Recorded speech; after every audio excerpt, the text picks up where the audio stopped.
आज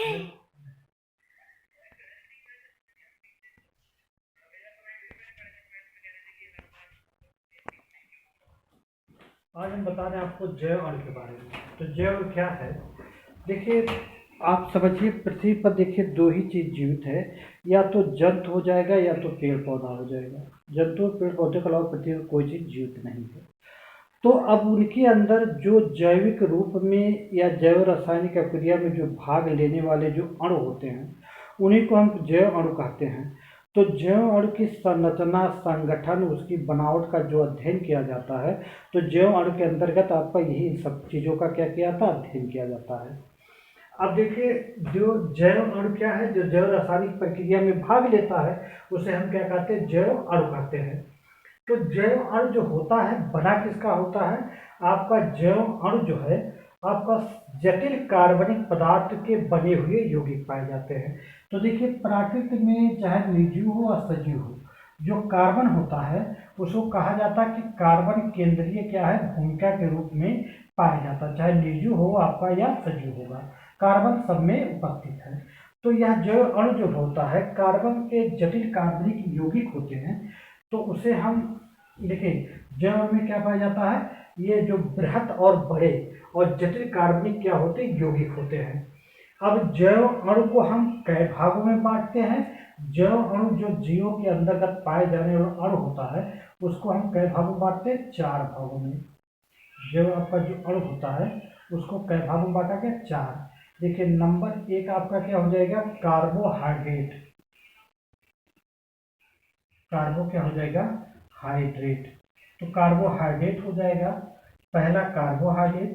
दूसरा आपका क्या हो जाएगा, प्रोटीन। क्या हो जाएगा, प्रोटीन हो जाएगा। और तीसरा आपका क्या हो जाएगा, लिपिड हो जाएगा। तीसरा क्या हो जाएगा, लिपिड हो जाएगा। तीसरा आपका क्या हो जाएगा, लिपिड। तीसरा हो जाएगा लिपिड। तीसरा क्या हो जाएगा, लिपिड हो जाएगा। और चौथा हमारा क्या हो जाता है, चौथा हमारा हो जाता है न्यूक्लिक अम्ल हो जाता है। क्या हो जाता है, न्यूक्लिक अम्ल हो जाता है। न्यूक्लिक अम्ल हो जाता है। न्यूक्लिक क्या हो जाता है, न्यूक्लिक अम्ल हो जाता है। चौथा आपका न्यूक्लिक अम्ल हो जाता है। तो हमने क्या बताया, जैव के प्रकार के होते हैं। जैव कार्बोहाइड्रेट हो जाएगा, प्रोटीन हो जाएगा, लिपिड हो जाएगा, और क्या हो जाएगा, न्यूक्लिक अम्ल।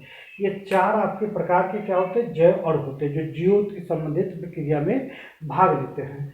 तो आप समझिए, जो ये इसमें हम आज वर्णन के इस वीडियो में किसका करेंगे, केवल कार्बोहाइड्रेट का पूर्ण वर्णन करेंगे, और प्रोटीन, लिपिड और न्यूक्लिक अम्ल का अगले वीडियो में इसका वर्णन करेंगे। तो आप समझिए, पहले हम कार्बोहाइड्रेट के वर्णन करने जा रहे हैं। तो अब इसमें से हम 3 अगले वीडियो में वर्णन करेंगे। आज यहाँ पर हम केवल कार्बोहाइड्रेट का वर्णन करेंगे। तो देखिए, कार्बोहाइड्रेट क्या है, ये मुख्य रूप से कार्बोहाइड्रेट, देखिए कार्बोहाइड्रेट जो होता है, जैसे आप ग्लूकोज कहिए, तो ग्लूकोज C6 होता है, H12 वो आपका क्या होता है, C6। ये हमारा क्या है, ग्लूकोज है। क्या है, ग्लूकोज है, ग्लूकोज होता है। और यही सब सूत्र आप किसका समझ रहे हैं, फ्रैक्टोज का होता है। क्या होता है, फ्रैक्टोज का होता है। ये आपका क्या हो जाता है, फ्रैक्टोज हो जाता है। तो इसका भी सूत्र C6H12 वो 6 होता है। अब जैसे, अब ये दोनों का अगर हम निर्माण करना चाहते हैं तो किससे निर्माण होगा, जैसे हमारा होता है क्या, सुक्रोज। क्या हो जाता है, सुक्रोज हो जाता है, सुक्रोज।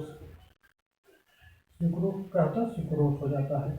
अब सुक्रोज का समान सूत्र आपका क्या होता है, C12H22, वो क्या हो जाता है, 11 हो जाता है। जो आपका कहाँ पाया जाता है, गन्ने के रसों में पाया जाता है, या शर्करा चीनी में पाया जाता है। तो देखिए, अगर इसका हम जल गठन करेंगे तो हमारा ग्लूकोज और फ्रैक्टोज का क्या करता है, निर्माण करता है।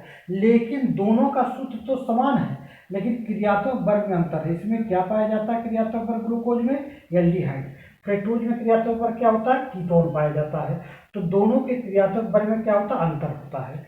ये भी बात आप नोट कर लीजिए या जान लीजिए कि प्राकृतिक रूप से जितनी शर्कराएं होती हैं, सबसे मीठा क्या होता है आपका, फ्रैक्टोज होता है। सबसे मीठा क्या होता है, सबसे मीठा आपका क्या होता है, फ्रैक्टोज। प्राकृतिक में जितनी शर्कराएं हैं, सबसे मीठा क्या है, फ्रक्टोज का होता है। क्या होता है, सबसे मीठा फ्रैक्टोज होता है। अब इसका निर्माण किससे कर सकते हैं, सुक्रोज से। सुक्रोज का जल में डाल दीजिए और ग्लूकोज और फ्रैक्टोज में क्या हो जाएगा, अपघटित हो जाता है। अब आप चले आइए अब कार्बोहाइड्रेट का समान सूत्र क्या होता है और यह कार्बोहाइड्रेट इसे क्यों कहा जाता है, कार्बोहाइड्रेट का समान सूत्र और कार्बोहाइड्रेट क्यों कहा गया है। तो देखिए कार्बोहाइड्रेट का समान सूत्र क्या होता है, कार्बोहाइड्रेट का समान सूत्र क्या होता है, कार्बोहाइड्रेट का समान सूत्र क्या होता है, देखिए CN होता है और CX होता है, CX माना जाता है, H2O क्या होता है, Y होता है। अब ये इसके क्या है, गुणांक है, कितना इसमें गुणा किया जाए इसका निर्माण होता है। लेकिन एक बात आप यहाँ ध्यान देंगे, जैसे जल का सूत्र क्या होता है, जल का सूत्र भी आपका होता है H2O होता है, जल का सूत्र क्या होता है, H2O होता है। यहाँ भी H2O के बराबर आपकी इसकी मात्रा पाएगी, अर्थात हाइड्रोजन 2 अनुपात क्या है, 1 अनुपात में है। तो इसी कारण इसको नाम क्या रखा गया है, कार्बोहाइड्रेट। देखिए यहाँ कार्बन है और जल है, तो इसे कार्बन और जल को हाइड्रेट कहा गया, इसलिए इसका नाम क्या पड़ गया, कार्बोहाइड्रेट रखा गया। कार्बन को कार्बन कहा गया, जल को हाइड्रेट कहा गया, तो नाम क्या हो गया, कार्बोहाइड्रेट हो जाता है। अब आप समझिए कि जैसे ये कार्बोहाइड्रेट का तो हमारा ये समान सूत्र है, लेकिन कुछ ऐसे कार्बोहाइड्रेट होते हैं जिनका समान सूत्र आपका इससे भिन्न भिन्न होता है। जो संचय सूत्र होती है उसका जो सूत्र होता है समान सूत्र से मेल नहीं खाता। जैसे आपके चले आए क्या, रेमिनोस क्या होता है, रेमोनोस होता है। तो रेमिनोस का जो सूत्र होता है C6 हो जाता है, ये तो आपका 12 हो जाता है, और क्या होता है 5 होता है। अब देखिए ये कार्बोहाइड्रेट के सूत्र से भिन्न है, लेकिन यह कार्बोहाइड्रेट होता है। लेकिन कुछ ऐसे होते हैं जो कार्बोहाइड्रेट के सूत्र से मिलते जुलते हैं, जैसे आपका हो गया एस्टिक अम्ल होता है, एस्टिक अम्ल हो गया, फॉर्मेल्डिहाइड हो गया, तो इसका सूत्र से मिलता जुलता, लेकिन वो आपका कार्बोहाइड्रेट नहीं होता है। अब आप चलिए कार्बोहाइड्रेट का वर्गीकरण, कार्बोहाइड्रेट का क्या हो जाएगा, वर्गीकरण। तो अब नहीं, कार्बोहाइड्रेट का वर्गीकरण पहले नहीं, पहले आधुनिक परिभाषा आपको चले, क्यों कार्बोहाइड्रेट का आधुनिक परिभाषा क्या दिया गया है, आधुनिक परिभाषा क्या दिया जाता है कार्बोहाइड्रेट का, आधुनिक परिभाषा इसका कार्बोहाइड्रेट का। अब आप देखिए आधुनिक परिभाषा के अनुसार कार्बोहाइड्रेट क्या है, यह एक पॉलीहाइड्रॉक्सी एल्डिहाइड या कीटोन है। हमने क्या बताया, पॉलीहाइड्रॉक्सी एल्डिहाइड या क्या है, कीटोन होता है। यह आपका कार्बोहाइड्रेट की परिभाषित किया जाता है कि यह पॉलीहाइड्रॉक्सी एल्डिहाइड और क्या होता है, कीटोन होता है। तो अगर ग्लूकोज है तो कीटोन वर्ग पाया गया, वो एल्डिहाइड वर्ग पाया गया, और आपका अगर फ्रक्टोज है तो क्या पाया गया, कीटोन पाया जाता है क्रियात्मक वर्ग। तो इसलिए सूत्र क्या कहा गया कि यह एक पॉलीहाइड्रॉक्सी एल्डिहाइड या क्या है, कीटोन होता है। और देखिए यह पदार्थ अगर जलघटित किया जाता करने पर क्या बन जाता, पॉलीहाइड्रॉक्सी एल्डिहाइड और कीटोन का क्या करते हैं, कीटोन देते हैं, इसे क्या कहा जाता है, कार्बोहाइड्रेट कहलाता है। तो आप यही कहेंगे कि यह पॉलीहाइड्रॉक्सी एल्डिहाइड या कीटोन है। जब इसका जलघटित किया जाता है तो यह पॉलीहाइड्रॉक्सी एल्डिहाइड और कीटोन क्या करते देते हैं, तो इसे हम कार्बोहाइड्रेट कहते हैं। एक बात दोबारा समझिए, यह पॉलीहाइड्रॉक्सी यानी आपका OH का मात्रा क्या होता है, इसमें अधिक पाया जाता है, तो हाइड्रॉक्सी कहा गया। तो इसे देखिए यह कहा जाता पॉलीहाइड्रॉक्सी एल्डिहाइड या कीटोन है। इसका जलघटन करने पर पॉलीहाइड्रॉक्सी एल्डिहाइड और पॉलीहाइड्रॉक्सी एल्डिहाइड या कीटोन देते हैं, इसे कार्बोहाइड्रेट कहते हैं। यह आपका आधुनिक क्या है, परिभाषा है कार्बोहाइड्रेट का। अब आप चले जाइए कार्बोहाइड्रेट का क्लासिफिकेशन या वर्गीकरण। कार्बोहाइड्रेट को कई भागों में बांटा गया है। अब देखिए कार्बोहाइड्रेट को मुख्य रूप से 2 भागों में बांटा गया। देखिए हम यहाँ आपको ग्राफ बना रहे हैं। आपका हाइड्रेट को मुख्य रूप से कई भागों में बांटा गया है, 2 भागों में बांटा जाता है। कार्बोहाइड्रेट को मुख्य रूप से कई भागों में बांटते हैं, 2 भागों में। तो देखिए पहला आपका दिया क्या गया, कार्बोहाइड्रेट को 2 भागों में बांटा गया। एक आपका शर्कराएं कहलाएंगी, दूसरा क्या कहलाएगा, क्या हो जाएंगी, शर्कराएं हो जाएगा। और दूसरा क्या हो जाएगा, पॉलीसेकेराइड हो जाएगा। दूसरा क्या हो जाएगा, पॉलीसेकेराइड हो जाएगा, पॉलीसेकेराइड हो जाएगा, पॉलीसेकेराइड हो जाएगा। अब देखिए शर्करा जो होती है वह मीठी होती है, लेकिन पॉली जो सेकेराइड है वह मीठा नहीं होता है। तो ये मीठा ना होने के कारण ना तो मीठा होगा ना जल में अपघटित होगा, तो इसीलिए इसे शर्कराएं पॉलीसेकेराइड को शर्करा नहीं कहा जाता। अगर मीठा होता तो शर्करा कहा जाता, लेकिन शर्कराएँ क्या होती है, आपका मीठा होता है, इसको जल में डालने पर जल में विलय हो जाता है। लेकिन पॉलीसेकेराइड को जल में डालने पर विलय नहीं होगा, ना तो मीठा होगा, ना तो जल अवघटन होगा। तो शर्कराओं को आपको दो भागों में बांट दिया जाता है। शर्कराओं को कई भागों में बांटा जाता है, दो भागों में बांटा जाता है। अब देखिए दोनों भागों में क्या कहा जाएगा, पहला आपका हो जाएगा मोनोसेकेराइड और दूसरा क्या हो जाएगा, ओलिगोसेकेराइड। अब शर्करा को भागों में बांटा गया, दो भागों में बांटा गया। पहला हो जाएगा मोनोसेकेराइड, क्या हो जाएगा, मोनोसेकेराइड, मोनोसेके क्या हो जाएगा, राइड हो जाएगा, ये मोनोसेकेराइड हो जाएगा। और एक क्या हो जाएगा, ओलिगोसेकेराइड, क्या हो जाएगा, ओलिगोसेकेराइड, ओलिगोसेकेराइड हो जाएगा। ये क्या हो जाएगा, ओलिगोसेकेराइड। शर्करा को दो भागों में बांटा गया, मोनोसेकेराइड और ओलिगोसेकेराइड।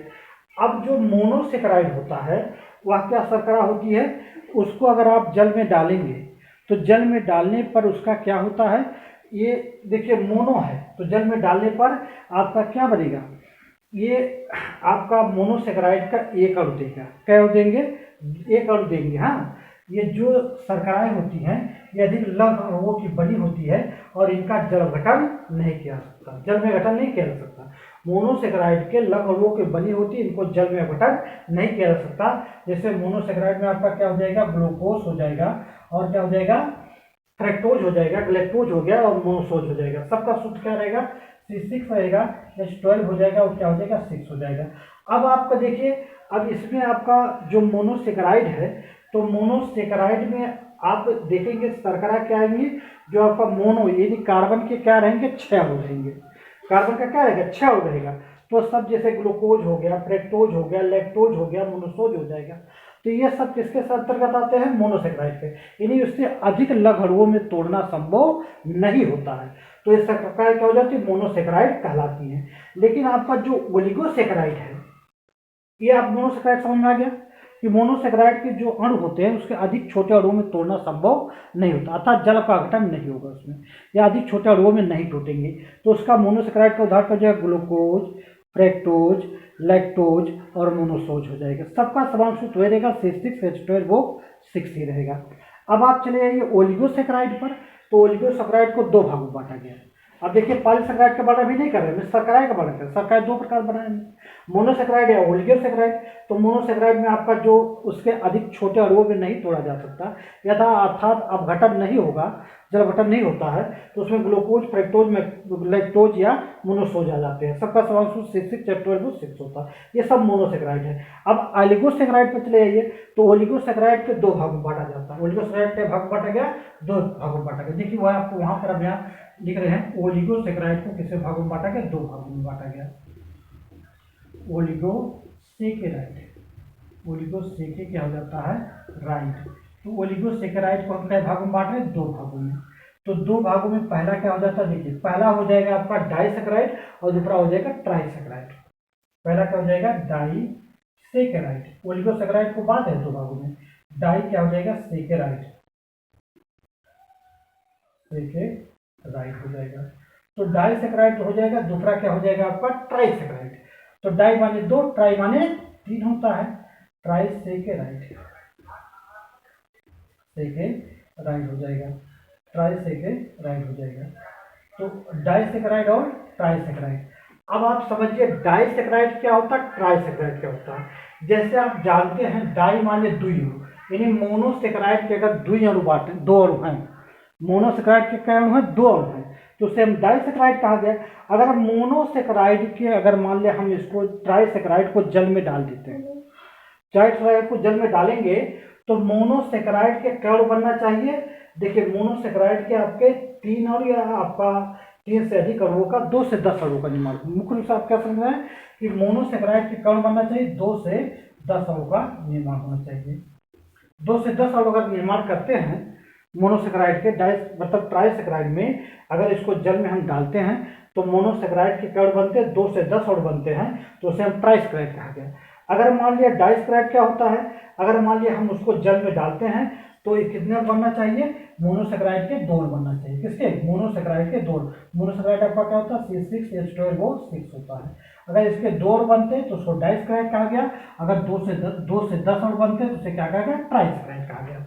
तो ओलिगोसेक्राइड के 2 भाग हो गए, डाइसेक्राइड और ट्राइसेक्राइड। अगर डाइसेक्राइड है, अगर उसको हम देखिए डाइसेक्राइड को जल में बटर कराते हैं तो मोनोसेक्राइड का कण बनना चाहिए, 2 बनना चाहिए। तो 2 बना तो उसे डाइसेक्राइड कहा गया। अगर 2 से 10 और बनते तो उसे क्या कहेंगे, ट्राइसेक्राइड कहा जाएगा। जैसे आप उदाहरण के लिए लीजिए, जैसे हमने ले लिया आपका C12H22, वो क्या हो जाएगा 11, वो क्या हो गया 11। अब इसको हम क्या किए, जल में डाल दिए। तो चीनी को जल में डाल रहे हैं तो उपस्थिति किसकी ली जाती है आपकी, यहाँ पर तन आपका क्या लिया जाता है, H2SO4। तन क्या लिया जाता है, H2SO4 लिया गया। अब तन H2SO4 के द्वारा हम इसको डाल के क्या करें, गर्म कर रहे हैं। तो इसमें ग्लूकोज और फ्रक्टोज बन जाएगा। C12 C6 आपका C6H12O6 बन जाएगा, ग्लूकोज बन गया, और क्या बन जाएगा, फ्रक्टोज बन जाएगा। अब देखिए मोनोसेक्राइड के 2 आपके तैयार हो गए। ताकि क्या है, ये डाइसेक्राइड है, सुक्रोज क्या है, डाइसेक्राइड है। अगर 2 से 10 और बढ़ जाता तो क्या होता, ट्राइसेक्राइड हो जाता। अब ये तो आपका था, आपका क्या था, ये आपका सेक्राइड थे या सरकराइड थी, क्या थी, सरकराइड थी। अब आप तो सरकराइड के बारे में हम देखिए वर्णन किया। पहले क्या होता है, मोनोसेक्राइड या ओलिगोसेक्राइड। ओलिगोसेक्राइड के 2 भाग बताया गया, डाइसेक्राइड और ट्राइसेक्राइड बताया गया। अब अभी आपका बचा क्या है, पॉलीसेक्राइड। तो हम आप पॉलीसेक्राइड के बारे में बता रहे हैं। देखिए पॉलीसेक्राइड को आप पहले बता सके हैं कि इसका जलवटन मोनोसेक्राइड के रूप में नहीं होता, या इसका जलवटन मोनोसेक्राइड के अणुओं के रूप में नहीं होता है।